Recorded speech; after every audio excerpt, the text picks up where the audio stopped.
Do you all want to know why I got into Marvel? I don't even know if you know this. I think I do. It's because I went to go see the movie War Horse with Mommy. I went to go see the movie War Horse with our mother. That is why. She's the only one who would go see it with me, and the only reason I went to go see it was I because famously don't watch horse Benedict movies. What was I about to say? Benedict Cumberbatch. Benedict Cumberbatch is a very, very small role in War Horse. Really? I famously do not watch war movies or horse movies.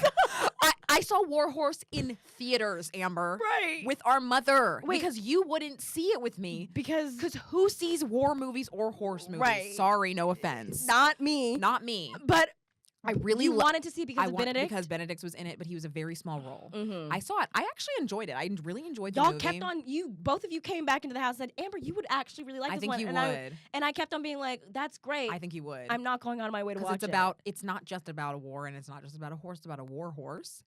No. And I can't believe I just said that. But anyway, Tom Hiddleston is in that movie, and he's really, really breathtakingly beautiful. Like, when is he not? He looks like a cherub, like with his like little golden curls and his sweet, beautiful face. And I was like, what else is this guy in? And I saw that he was in Thor, and so I watched Thor for Tom Hiddleston. Didn't know that it had any relation to any of the movies I just said.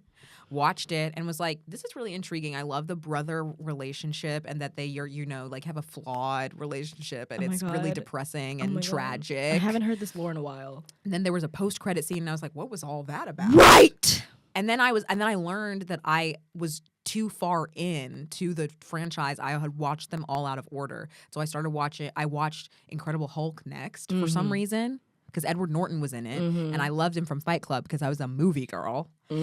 And so I loved that. And Liv Tyler was in Lord of the Rings. This is a whole fangirl story. But Liv Tyler from Lord of the Rings was the romantic interest. And I was like, ooh, like I love Edward Norton. I love Liv Tyler. Spoiler alert. Edward Norton's not in the Avengers. They recast him with Mark Ruffalo. So it doesn't even matter. I didn't even need to watch that. But I did. I do really like that movie. I know a lot of people don't. Me too. I think you do need to watch it because I like it. You need to know what happened. Tell me what happened to the Hulk. Because it's a good movie. I like it. It happened to Mark Ruffalo's Hulk. It did. Essentially. I like that movie, okay? I liked it too. That movie. No, what I liked about it is whenever he would Hulk up and people were still trying to attack him, it just gave me an adrenaline rush because I was like, what the fuck are y'all doing? You can't get him down. You cannot stop him. And also he's really big. The military is the villain in that movie. And right. I'm so anti. He's just plowing towards these tanks. And it's like they're shooting tiny little pellets at him. And it's like, why don't y'all go home? Chill out. Go have some dinner and let him meditate for a second. Actually, I think I watched Thor and then Thor 2, which not good. But then I watched Hulk, and then I watched Iron Man, and then I watched Captain America. And the Captain America is the last one to watch. I think and then it went right into it. Avenger, he flashed forward, and I was like, "Oh shit! Now we're really in it. We're really in it now." You got me to watch it too, but I had a shorter attention span, and also didn't understand how it was all related to each other, so I wasn't fully paying attention. And I just remember not liking Captain America for the first 5 times I attempted to watch it, but my ears always perking way up at the end when he's pulled out of the iceberg because I'm because that was when things really turned on in my brain. I was like, what?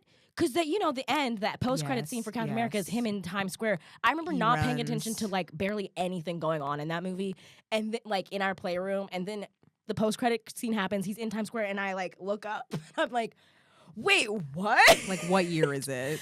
Wait, what? And I think that's when I realized that they were together. They were connected because I was like, I didn't tell you, though? No, you did, but it wasn't connecting. I was like, this still isn't making any sense. And so I was like, so that's how, but he's really from the 40s? I missed a crucial part of the Comic-Con story, so it's good that I'm saying all of this because that happened. The Avengers came out. I was freaking out.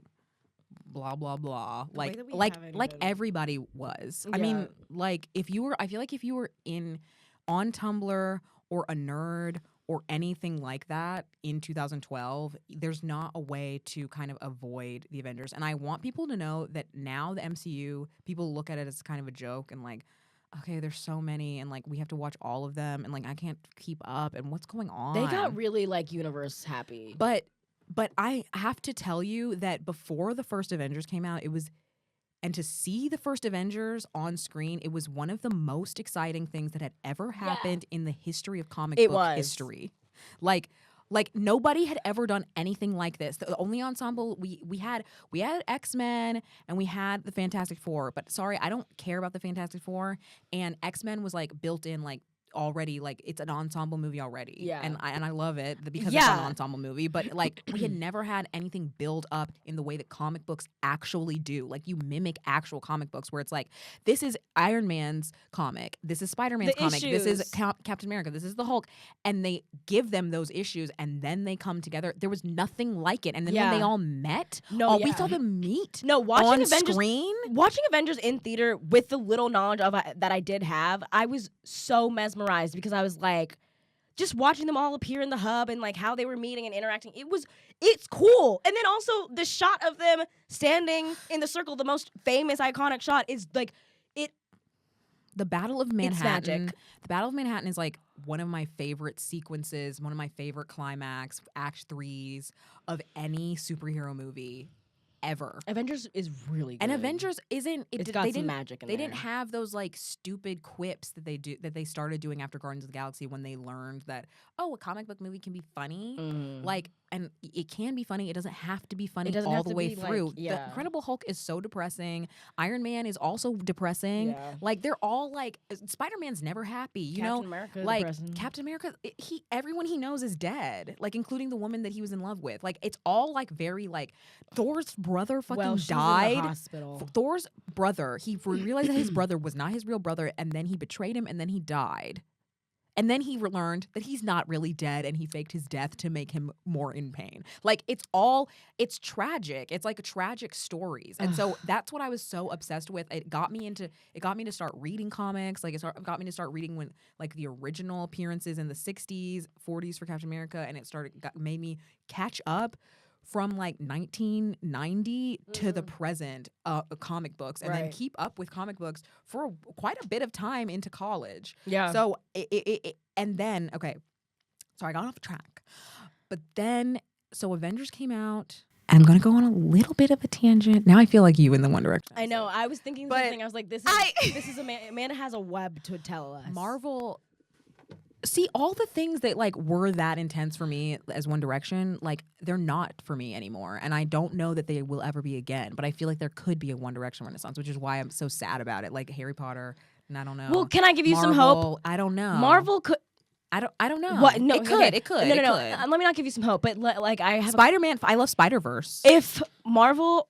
What would that be like? Bringing Marvel back? Would that be like if all the original Avengers got back together and like were in something, then I would like that would have make a me panic go attack. batshit insane. It would make if me they turn put, into someone I do not. If they put you don't Robert know. Downey Jr. Right? No, I hear you because if they put Robert Downey Jr., Chris Evans, Mark Ruffalo, I mean, did Chris you see? Hemsworth. Wait, did you see though? Recently, all of them did a redub of the original Avengers from 2012 in native language, in like an indigenous language in the middle of America. All of them? All of them came back and redubbed the entire movie in an indigenous language that has been almost extinct. Like that is like in danger of going extinct because they like banned the languages when the fucking colonizers came over here, but like a handful of like elders know it and they were teaching them the language. And there's this like featurette of it's because Mark Ruffalo's like has formed a good relationship with them, and Chris Evans, Scarlett Johansson, Robert Downey Jr., Mark Ruffalo. They all came back. Chris Hemsworth. Sebastian Stan's not in Avengers. It's Avengers 2012. They all came back and they spoke. They spoke in the language. Like it's like they didn't recast them with people that already knew the language. It's like the original. It's like the. So that kind of made me a little bit insane. Can we watch it? I'll tell you the yeah. We'll see what we can do.